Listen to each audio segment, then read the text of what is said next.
The gavel hadn't even cooled when it happened. Judge Beryl leaned back in her chair, eyes narrowed, and let out a laugh that cut through the chamber like a knife. It wasn't the kind of laugh that warms a room. It was sharp, dismissive, dripping with superiority. The kind of laugh that says, "I've already decided who you are, and you don't matter here." Jasmine Crockett stood her ground, her papers in hand, her voice steady but firm. She did not flinch. Yet the air shifted. For a moment, every camera, every spectator, even those watching from screens miles away, felt the sting of that laugh. It was the kind of arrogance people know too well, the smirk of power trying to reduce someone into silence. The narrator's voice rises, painting the scene like a movie reel paused at its most intense frame. On one side, a figure cloaked in authority, wielding dismissal like a weapon. On the other, a woman who had fought her way into these halls against odds, standing tall, refusing to shrink. The clash was more than just legal sparring. It was a collision of identities, a battle between entitlement and resilience, between a system that often mocks and a voice determined to be heard. And as the laugh echoed, people leaned forward, social media lit up, outrage boiled. But Jasmine's eyes didn't waver. She knew something the judge didn't. She held a truth, a piece of evidence that would turn the chuckle of arrogance into the silence of shock. The room didn't know it yet, but the laugh that rang with such confidence was destined to crumble into disbelief, because Jasmine was just getting started. The courtroom was no ordinary chamber of law that day. It had become an arena, a stage where every glare, every pause, every word carried weight far beyond those four walls. Cameras buzzed like restless bees, feeding a nation hungry for spectacle. Viewers tuned in not just for the legal wrangling, but for what it represented. A battle over identity, respect, and the fragile promise of justice in America. Judge Beryl sat high, robed in authority, her laugh still echoing like a thunderclap of dismissal. To many watching, that sound wasn't just aimed at Jasmine Crockett. It was aimed at them. Immigrants who had been mocked for their accents, workers laughed off by bosses, women disregarded in boardrooms, they all recognized that laugh. It was the voice of condescension, polished and institutionalized. But Jasmine, steady and unbroken, represented something larger too. She wasn't simply answering questions or defending a point. She was carrying the weight of every voice ever told they didn't belong. Her posture, her calm, her refusal to shrink under ridicule, it spoke louder than the judge's chuckle. This wasn't about winning an argument. It was about the deeper promise of America, that dignity should never bow to arrogance, that truth should never cower before authority sneer. Every second that passed pulled the audience deeper into that story. Commentators whispered about the imbalance. Journalists scribbled notes sensing history being written in real time. And then, Jasmine moved her hand toward the folder in front of her. A simple gesture, but the tension in the room thickened. Observers leaned forward as if instinctively knowing something was about to happen, something that would not just answer the laughter, but bury it. This was no longer just another courtroom exchange. It was the moment dignity stood toe-to-toe with power. And what happened next left even seasoned observers speechless. For years, Judge Beryl had occupied a position few dared to question. Cloaked in black robes, backed by decades of institutional prestige, she carried herself with the kind of confidence that often teetered into something sharper, something colder. To her supporters, she was brilliant, decisive, a woman who had clawed her way to the bench and wielded authority with certainty. But to her critics, she embodied a different image. The judge who relished the sound of her own dismissive chuckles, who leaned on condescension as if it were part of the legal code. It wasn't the first time that laugh had been heard. Years earlier, during another tense proceeding, she had famously waved off a young attorney's motion with a smirk and a quip that went viral for its biting tone. Supporters celebrated it as Beryl at her sharpest. Detractors saw it as a glimpse into something corrosive, a habit of belittling rather than listening. In panel discussions and op-eds, whispers began to form. Was her courtroom a place of justice or a stage for her ego? Colleagues described her as brilliant but impatient. She had little tolerance for what she deemed foolishness, but too often that impatience turned into outright disdain. Lawyers who stuttered under pressure found themselves on the receiving end of eye rolls. Witnesses who struggled to articulate their point were met with raised brows and thin smiles. It wasn't always words. Sometimes it was just a look, a scoff, or, most memorably, that laugh. Small gestures, perhaps, but powerful enough to shift the atmosphere of a courtroom, reminding everyone who held the power and who did not. These moments stacked over time.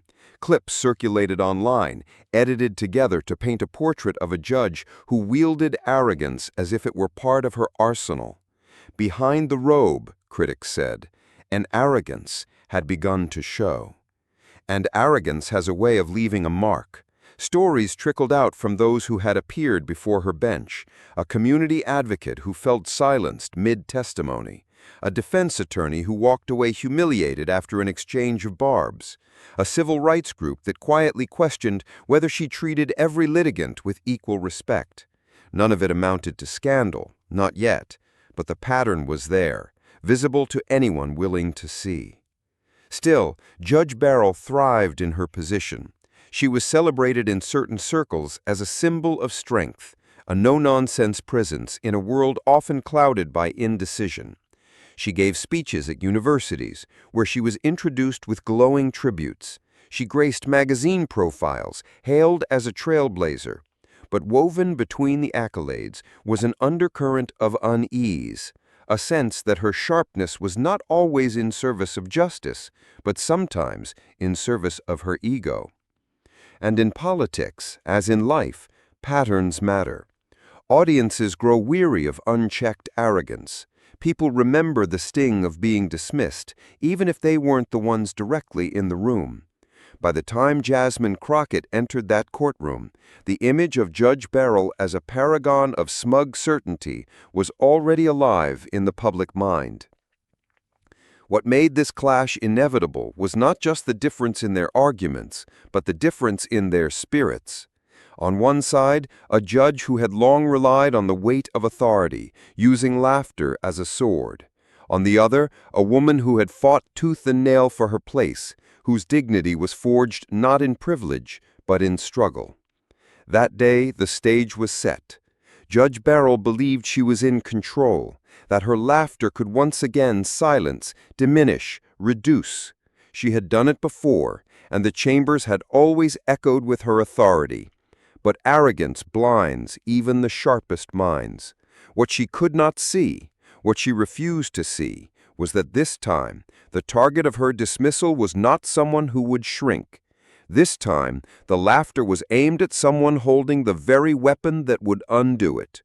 The downfall of arrogance had already begun, and it started with that one laugh. Jasmine Crockett's story did not begin in marble courtrooms or polished chambers of power. It began in the humbler corners of America, where dreams often felt out of reach and dignity had to be defended daily. She grew up surrounded by the lessons of hard work and perseverance, the kind of values carved not out of luxury, but out of struggle. Her family, though not wealthy, taught her something far more enduring: that worth is never defined by status, and that silence in the face of injustice is not an option. From an early age, Jasmine learned to fight for space in rooms that were not designed for her presence. She was the student who stayed late in classrooms lit only by fluorescent bulbs, combing through books that promised a different life. She was the daughter who watched her parents navigate obstacles with quiet resilience, absorbing from them the belief that dignity is not granted by others, but carried within. Every setback only seemed to sharpen her resolve. Every door closed in her face only made her knock harder. Her path into law was not paved with privilege.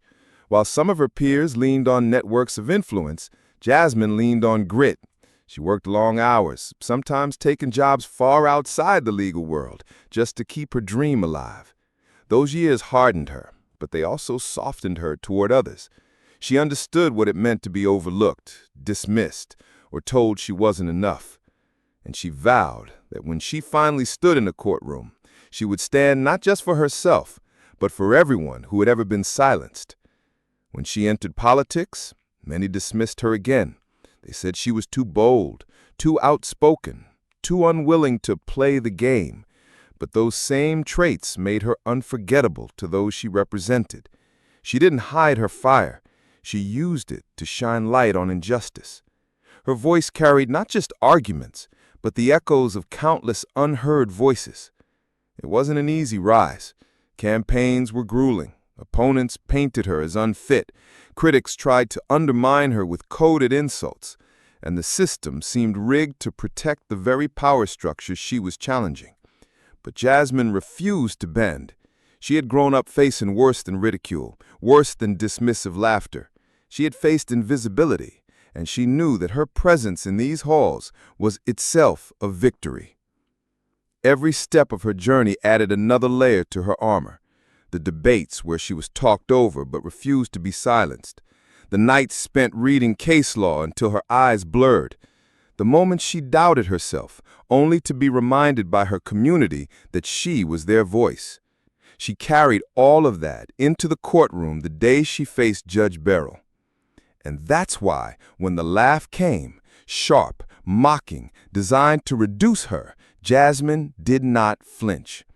She had heard that laugh before, in different forms, from professors who doubted her, from colleagues who underestimated her, from gatekeepers who thought she would give up.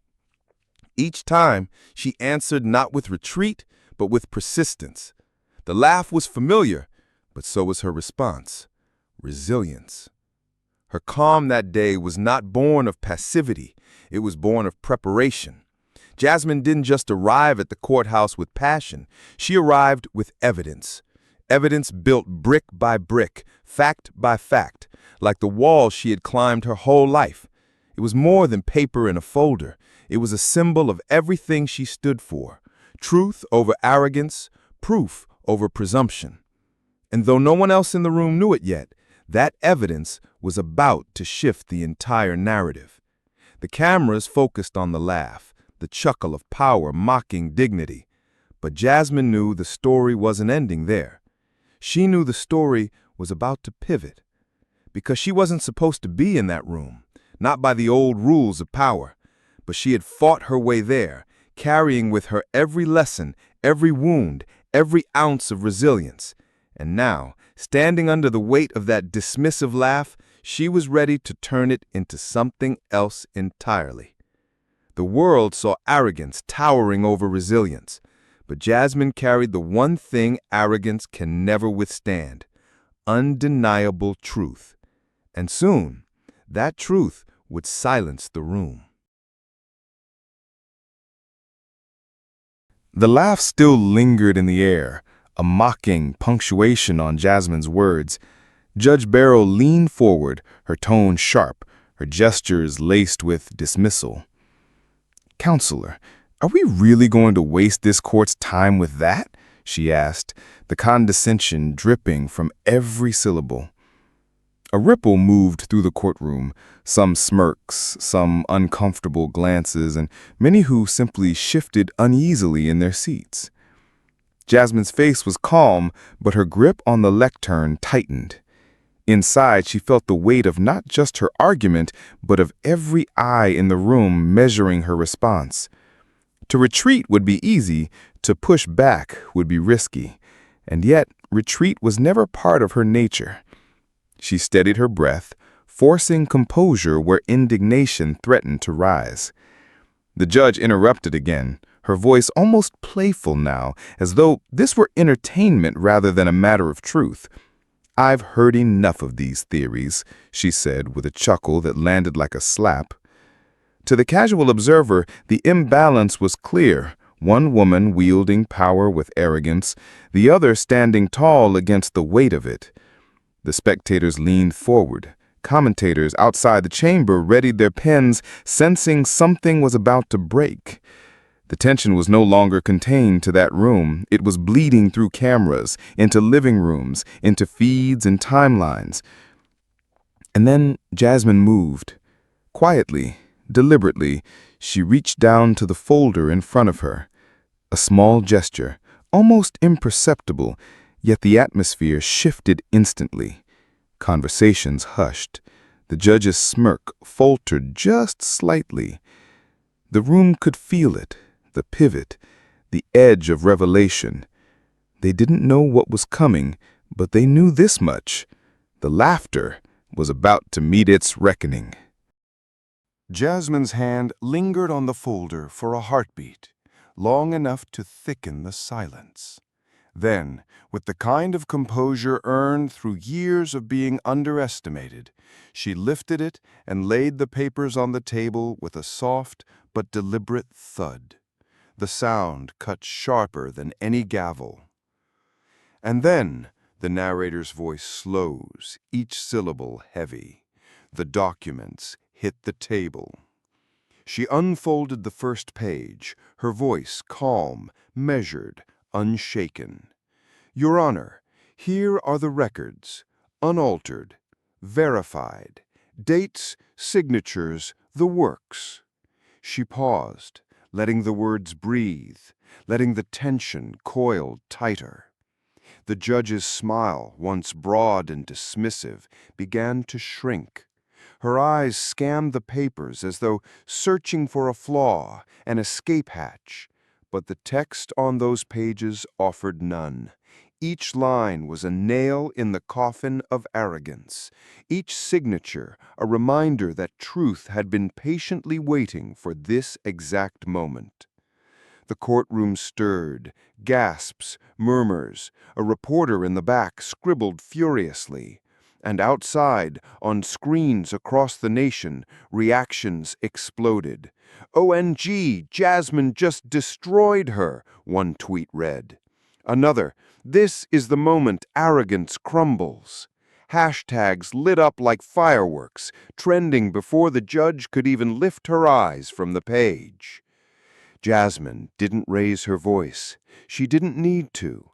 The evidence spoke louder than any insult, louder than any laugh. Every pause was a dagger, every reveal another blow. The judge shifted uncomfortably, the smirk gone, the authority of arrogance dissolving into silence. For the first time, she looked less like the untouchable figure on the bench and more like someone caught unprepared. The power dynamic had flipped, and the room knew it. The laugh was gone. The reckoning had begun. The evidence had barely landed before the ripples began to spread. Within minutes, clips of the exchange flooded social media. One angle captured the judge's laugh side by side with her stunned silence just moments later. The edit spread like wildfire, captioned with the words, "From chuckle to choke." Twitter exploded. Hashtags like hashtag Crockett crushes, hashtag truth over arrogance, and hashtag laugh backfires trended nationally.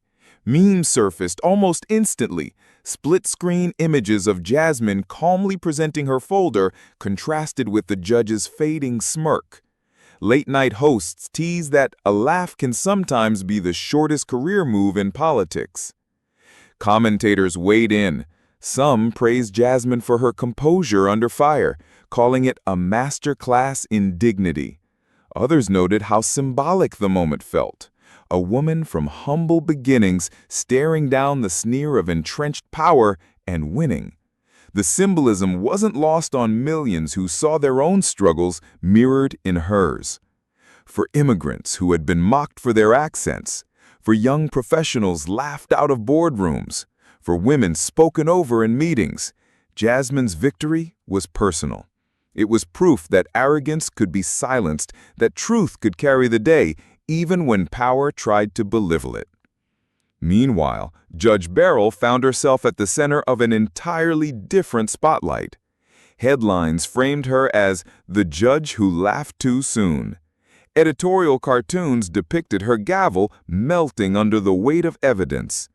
The aura of untouchability she once carried now looked fragile, punctured by a single, unforgettable exchange. But as the frenzy grew, one question rose above the noise, echoed by pundits and citizens alike. Beyond the memes, beyond the hashtags, what did this moment truly mean? Because the bigger question remained, what does this moment mean for the future of justice? When the dust settled, Jasmine did not gloat. She did not mirror the judge's condescension with arrogance of her own. Instead, she lifted her chin and reframed the moment for what it was, not a personal victory, but a reminder that dignity will always outlast mockery. Her words carried the weight of lived experience. Respect isn't something granted by a laugh or taken away by ridicule. It's earned, and it belongs to everyone. In the face of ridicule, truth stood tall. That is what resonated far beyond the courtroom walls. The battle was not about clever comebacks or viral moments, though it delivered both. It was about resilience in the face of dismissal, about calm strength answering arrogance, about the simple but radical belief that justice should never bow to contempt. And that belief is not partisan, it is American.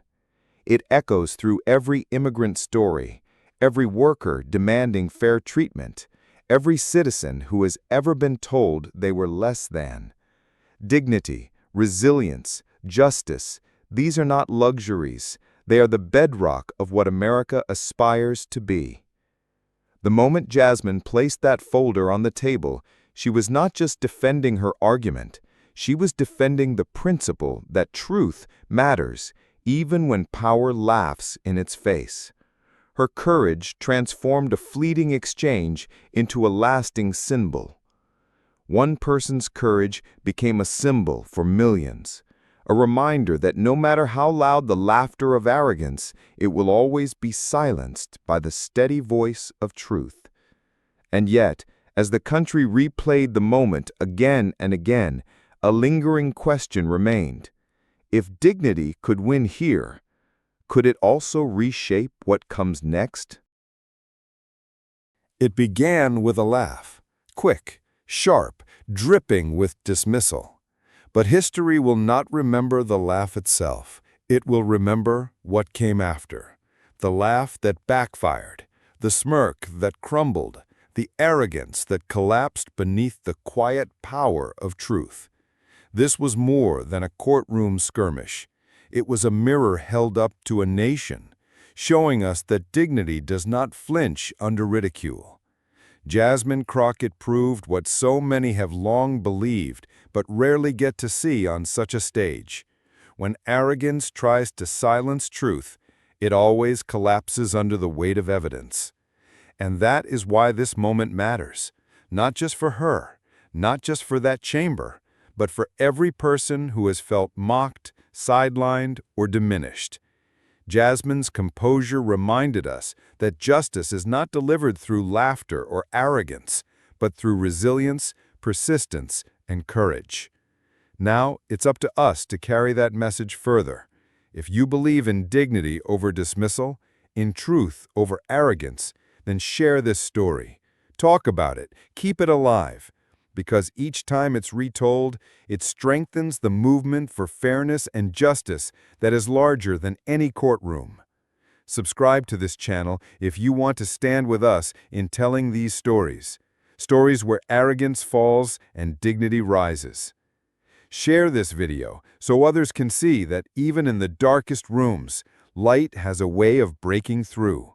Because in the end, truth doesn't just speak, it roars.